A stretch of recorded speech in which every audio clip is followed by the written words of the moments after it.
In this video, I ask a question. Why am I only getting 120 odd watts out of these? Make a mess as I dropped it, getting it off the tray. Make a request. Turn on Jackery. And make a bold statement. Something you're not expecting. It's Da Vinci time.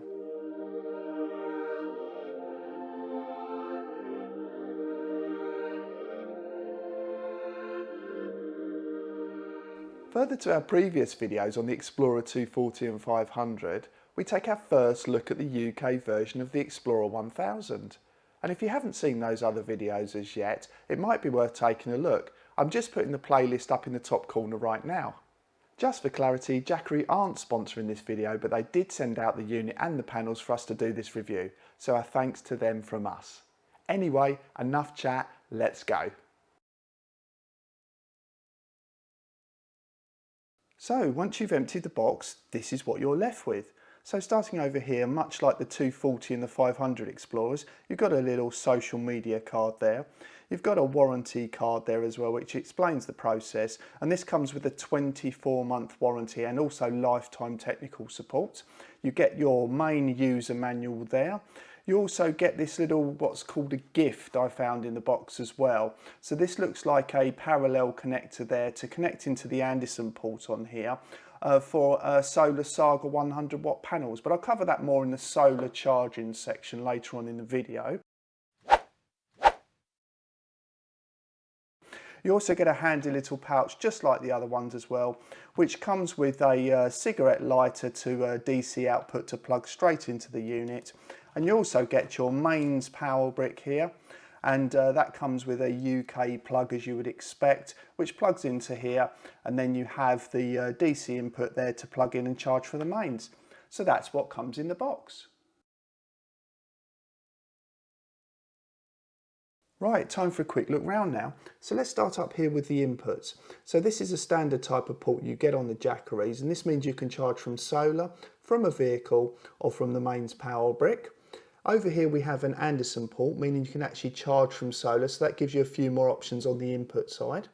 So down here we have the DC outputs. So again, you can switch on just using this little button here. So this is the 12 volt 10 amp cigarette lighter output. That is regulated. So we actually have a couple of USB-C PD ports here, and they're both good for 15 watts apiece. We have a standard USB port there as well. That's good for 2.4 amps. And we have a USB quick charge port here, which is good for up to 18 watts. Up here we have a little display button, and again, like the other models, you click it and it lasts for about 15 seconds before it goes to sleep to conserve energy. So down here we have the two outlets here for AC. So this is a 1000 watt Pure Sine Wave Inverter, so that's great for your sensitive electronics.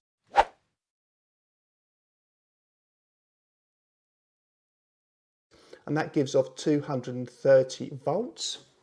So if we look around the side here, so we've got quite a big ventilation grill here to actually keep the inverter and all the components cool inside. So this side is the intake.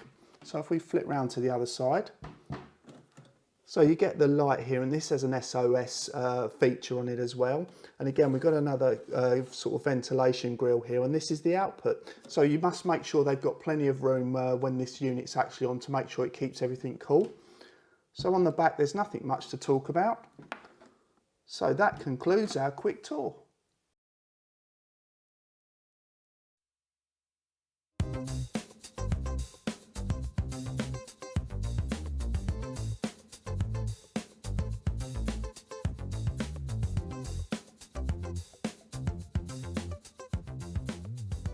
So when it comes to charging from the mains, you get this power brick in the box.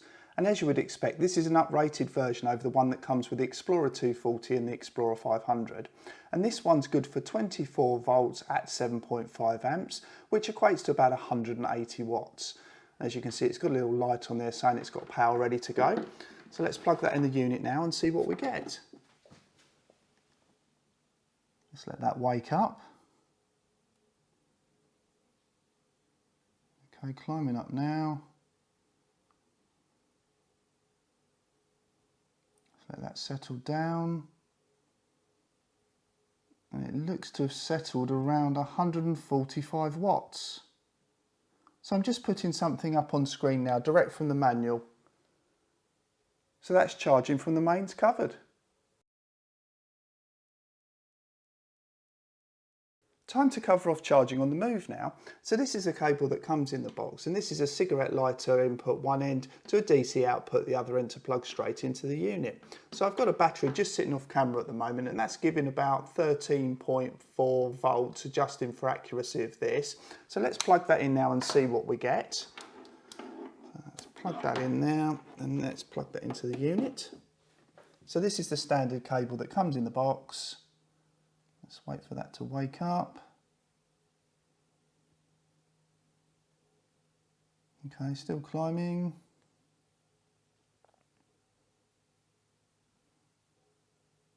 And it looks like that's settled around 74 watts.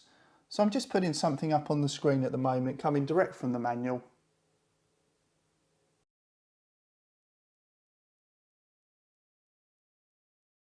But there is another option.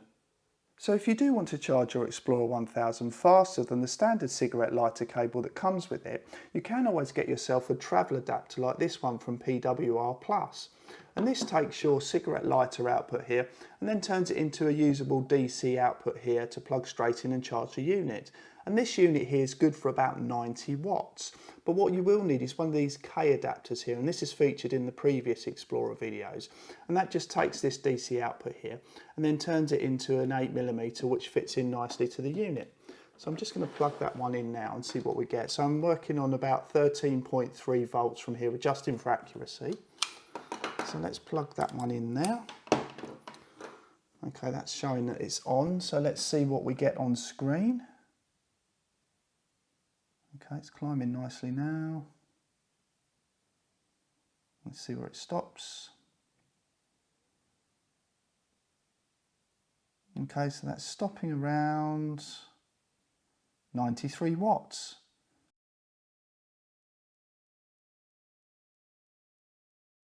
So there's an option to the standard cigarette lighter cable that comes with it. So as covered in previous videos for the Explorer 240 and 500, you can use this 8mm input here to charge from a variety of panels, providing you have the right cable and adapters. So this is my 60 watt folding that I've used in previous videos, and this is just a standard DC cable, so DC 5521 one end to the same on the other end. And here are a couple of adapters here which you've also seen before in these videos. This is a K adapter which turns this 5521 into an 8mm, so that plugs right in there. And this is a little C adapter here which turns it into a 5525, which is what you need to plug into this particular panel. But with the introduction of an Anderson port there, you can actually do it in one cable. So a quick swap later, and here we have it. So it's a DC 5525 one end which plugs straight into the panel, and then we've got an Anderson connector the other end to plug straight into the unit itself. And that's it. So you've just got a one cable solution to use a folding panel such as this. Now I will say this is a 60 watt folding panel, which is good for about 45 watts on a good day. So that would take probably 3 or so days to charge this up from empty. But it might be used as a top-up charge, but you won't get much out of this, and you should really go for a bigger panel, which I'm going to cover in a minute. So the 60 watt folding panel is connected up now using the cable going straight to the Anderson port. So let's see what we're getting on screen at the moment. As you can see, we're getting about 36 to 38 watts. So not bad on a reasonably sunny day. As previously covered, the SolarSaga 100W panel really is the easy option when it comes to charging your Jackery. You just open it up, point it at the sun, and then plug it in like so, and you're done. That's it. Now I've had these panels for a little while, and I've got to say I'm very impressed with their performance. I'm just putting something up on screen at the moment. And as you can see, it actually went above the 100 watt mark. All right, that was in perfect conditions. I got the angle right and it was a cool day. But in general, they're consistently in the 90s range. And even during the really hot spell in July in the UK,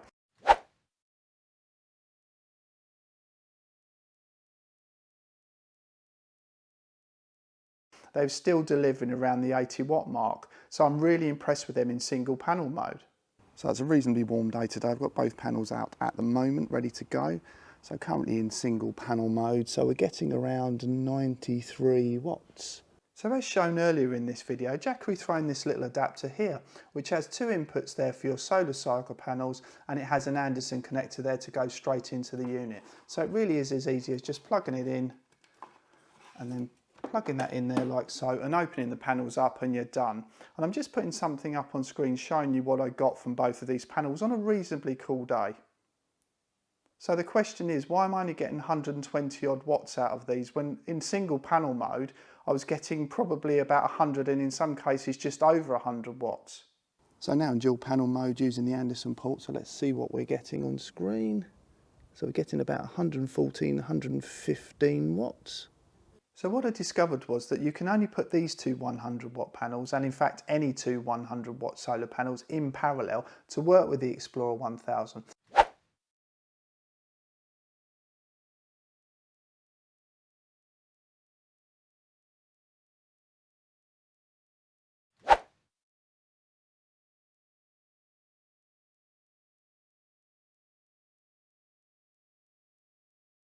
And the reason for that is, and I'm currently putting it on screen at the moment, is the DC input has a voltage limit of 30 volts. So even though both of these panels have the potential to deliver 100 watts in their own right, when they're connected up in parallel, you get about 11 amps.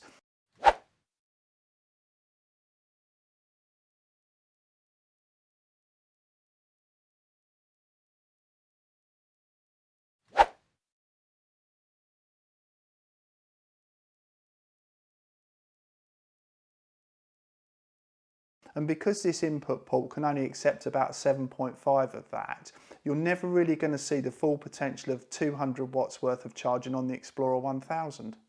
So that leads me on to the ultimate question.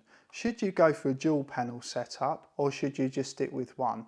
Now what I have found so far is the fact that on sunny days you don't get much more over that 100 watt potential of one of these and having a second one. But what does make the difference is on cloudy or changeable days, you do really notice having that second panel because it boosts up the input wattage. So wherever you are in the UK or the world, if you've got changeable weather, it might be worth considering getting the second panel. But if you're in a sunny place and you know what the weather's going to be like and you're only going to be travelling around really when the weather's good, then you probably will get away with just having the single panel setup. So I've got my two 100 watt rigid panels set up and ready to go now. So I'm just using one of them to start with in single panel mode. So let's see what we're getting on the unit itself. So we're getting about 98, well, just go up to 100 watts there. So I'm going to hook them up in parallel now. Right, so they're both hooked up in parallel now. So let's see what we get on screen. So we're getting around 118 watts. So when it comes to powering your 12 volt devices using the Explorer 1000, I'm really pleased to say that it has a regulated output. So I'm just going to plug this in now to show you what we get at the socket. So switch on the DC. So it's showing 13.3 volts. So adjusting down for accuracy, that's about 13.2 at the socket itself. So I'm just putting something up on screen now showing what it's like near empty. And as you can see, the voltages match. So that means you can use the whole charge and still get a consistent voltage at this socket. So that's all your 12 volt devices that need to remain 12 volts or more sorted. So when it comes to PD or power delivery, the Explorer 1000 has the advantage over the other models in this range, as in the 240 and 500, in the fact that it comes with two PD ports built in, and they're good for 15 watts apiece. But if you need more than 15 watts to charge or run devices, then you might need to get yourself one of these. And these are PD chargers. This one here is good for 60 watts PD, and this one here is good for 90 watts PD. So when it comes to adding 60 and 90 watt PD or power delivery to this unit, and again over and above the 15 watts power delivery that these ports provide, you can just plug it in here as you would do on the other Explorers. But what I also had in the other videos is the fact that you can actually then turn these on their head and use them when you're in your vehicle to charge the unit as well. But unfortunately, due to the way that this particular port works on here, these don't actually work properly. So I'll just show you what I mean. So again, we've got the battery output here. So I'm just going to plug the 90 watt version in. So I've got the little cable here. So let's plug that one in into the output there, and let's see what we get on screen. Okay, so it has woken up and it's tried to charge. And there he is, it's dropped to 0. So in actual fact that doesn't work, so it keeps trying, so the circuit keeps trying to get the best wattage out of it and it just can't handle it. So that one doesn't work. So I'm just going to flip over to the 60 watt version now just to show you what that gives. Let's plug that one in, so let's try that one now. That's plugged in, let's see if that wakes up. Okay, that's woken up. And that's not getting off the ground. No, so that one's not working either. So the standard cigarette lighter cable or the little PWR travel charger are probably your best options for charging this while you're on the move. So if the 15 watts power delivery from both of these ports here are sufficient, you don't need one of these 12 volt chargers on the Explorer 1000. So I'm just going to charge a PD power bank I've got here, and this is a 60 watt PD version I used in the previous videos. So all you really need is your USB-C to USB-C cable. So you plug one in straight into here, the other into the power bank, and then switch on the DC, and let's see what that charge is at. So it should be on or around the 15 watt mark. Once it wakes up. So that's charging at 18 watts. So again, that's charging a power delivery power bank without any problems, no charger required. And I'm just going to show you my little trick that I've done before. So as shown in the previous videos for the Explorer 240 and 500, I now have a charge power bank here which I've charged while running this off solar, or actually off of the SolarSaga 100W panel itself.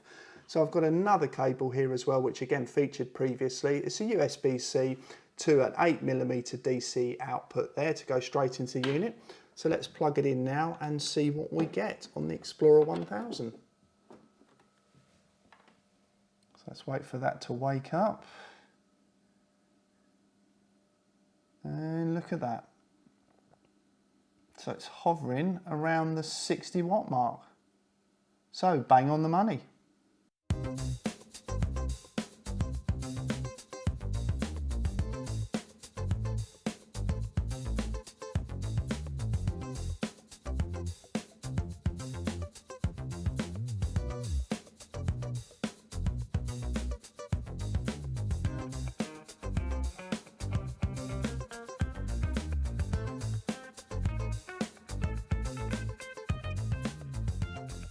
So much like the other models in this range, as in the 240 and 500, the Explorer 1000 also has a pass-through capability, meaning you can charge from solar, from your vehicle or from the mains if you wish, and still run and use the device as normal.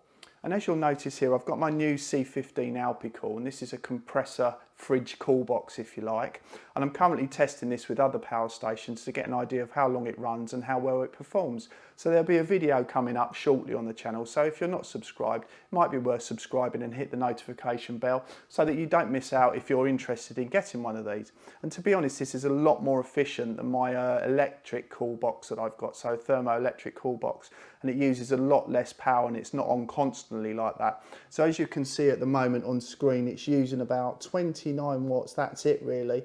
And obviously there's 73 watts coming in at the moment from my battery, so as if I was in a vehicle at the moment. So that's pass-through charging covered. Right, time to test out the 1000 watt inverter now. And what better way of doing that when you're hungry than cooking a pie? So I'm going to be using this 9 litre 750 watt toaster oven, and effectively this is a tiny oven that has an electric element on the bottom and on the top. So I've got this cheese, leek and potato pie from Aldi. I'm going to adjust the times a little bit to make sure that it doesn't burn too much, because again it's a small oven so it might not have the air circulation inside. So what I'm going to do is I'm going to set it up, and then I'm going to start it off by heating it up for about 5 or 6 minutes.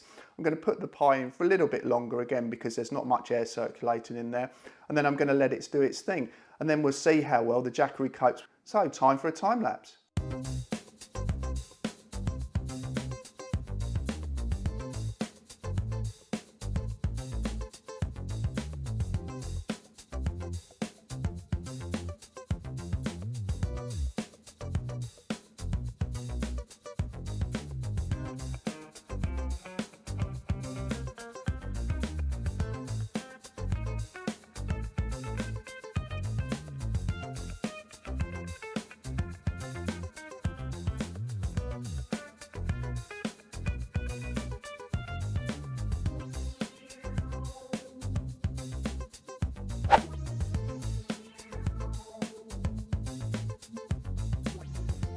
So other than the fact that I dropped it getting it off the tray, I'm just going to cut into it now.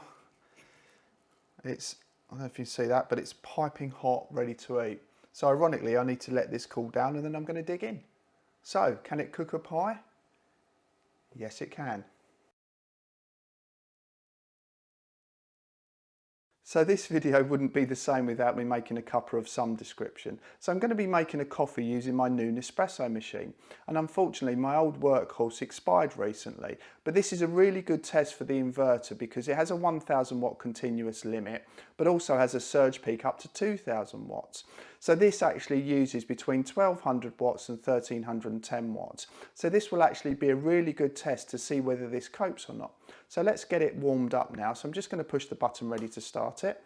So it'll go through the warm up phase and you can probably see now that it started to use some watts. I'm just trying to see what they are. So it's gone over the 1000 watt limit. So let's let that warm up, and once that's warmed up we should be in a good place to start making the coffee. And you can hear the fans changing as well. Obviously it's putting it under load and going above that 1000 watt limit. Okay, let's make the coffee and see what it does.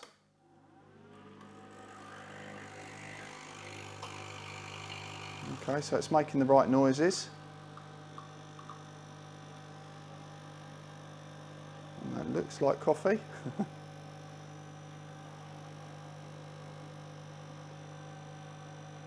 And it's still running, it's not cut out, which is a good sign. So it's pulsing in the peak range at the moment.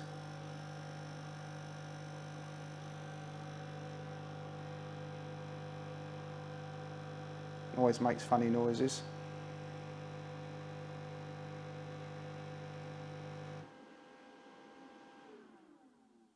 And there we have it. So taste test time now.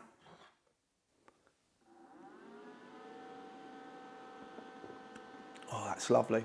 One lovely cup of coffee.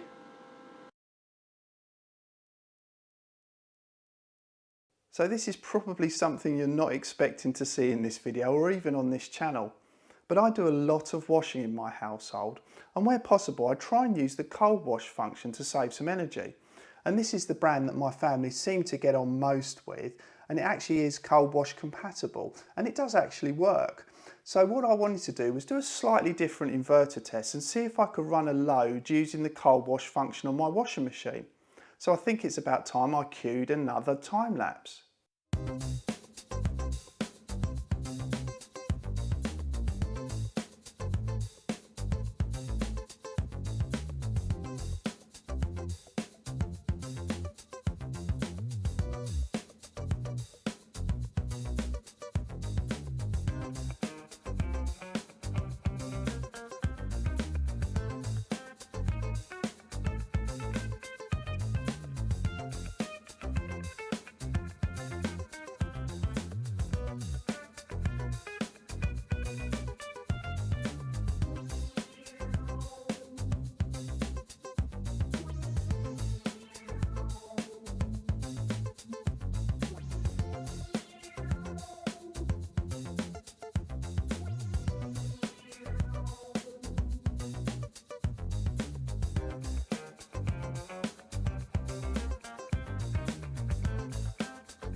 So when it comes to powering mains devices using a battery, you need an AC inverter.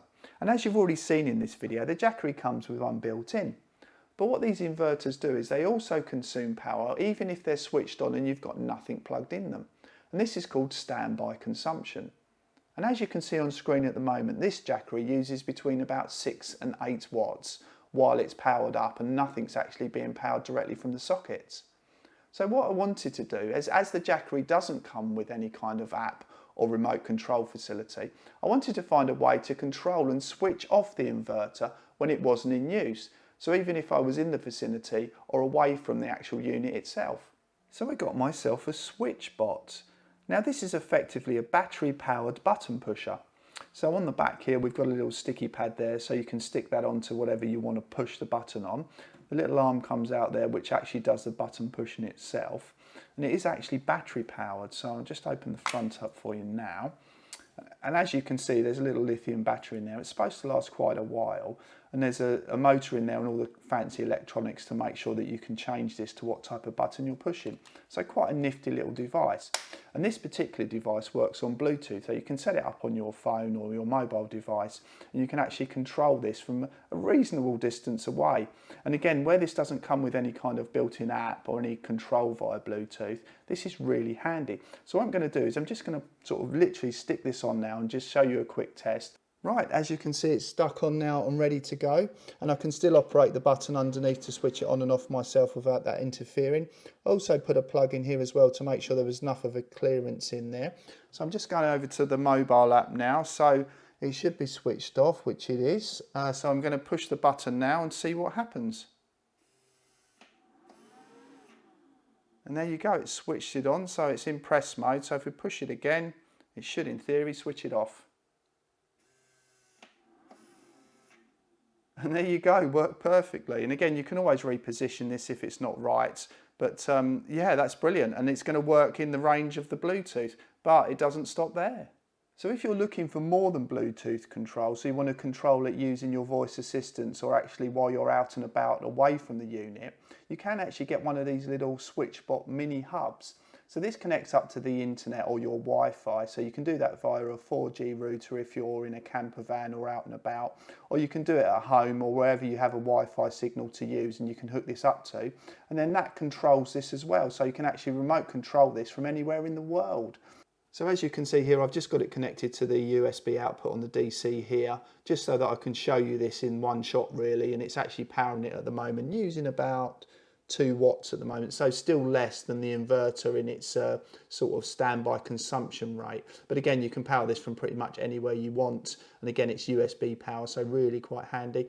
So I'm just going to roll in a voice assistant of a certain kind now and test it out.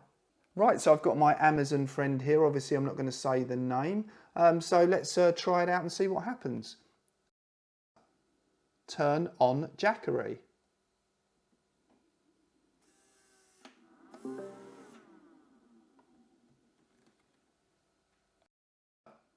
Turn off Jackery.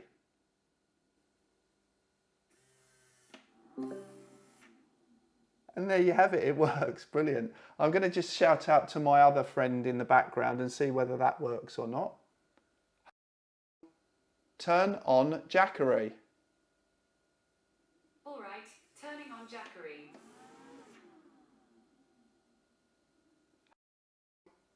Turn off Jackery. Got it. Turning off Jackery. And there you have it, works with both of them. So it should be able to set it up if you did want to go this route. And again, I can provide the details in the chat, just let me know. So one final thing I just wanted to quickly cover off on this is the fact that this is a dumb switch, so it doesn't know whether the Jackery is already switched on or off, no matter whether you say switch it on or switch it off. So you can always put a Wi-Fi smart socket in there and just see if this comes online once you've asked it to switch on. And again, you can then control things from this as well when it's switched on or whatever you want to do. But again, that's if you go the Wi-Fi route or the 4G route while you're away. But that's another option for you, and just a way of actually seeing whether this is switched on or off. Again, you can't tell the charge on it because you need some kind of camera. Again, I'll work on that and try something on that further down the line. But again, if you want to find out more about this, just drop something in the comments section and I can either share a link or see what the demand's like and then figure out something. So first up, it has to be the 1000 watt Pure Sine Wave Inverter. The 2000 watt surge peak has been really useful for those higher powered devices that do go above 1000 watts for a short time. So next up, and finally, the introduction of USB-C PD or power delivery. The two 15 watt ports are a welcome addition on this unit. And finally, it has to be the introduction of the Anderson port over the standard 8mm input. This opens up a lot more options when it comes to solar charging. So first up, it has to be the 30-volt limit on the DC input, so that includes the Anderson port. For solar charging, you're never really going to see the benefit of having two 100-watt panels connected up because you can't connect them up in series. So if they could actually up the voltage limit on this, it really would improve solar charging. So next up, and although power delivery is a welcome addition to this unit, the two 15-watt ports might not be enough for a lot of people. So having more of the standard, which is 60 watts as the option, would make this a lot better. And finally, a faster method to charge from a 12-volt outlet in a vehicle. The standard cable that comes in the box does a reasonable job, but due to the capacity of this unit, it takes a very long time. We hope you liked our video. All the links you'll need will be in the description below. Please like, share, subscribe and hit the bell icon. And stay tuned to Dad Vinci.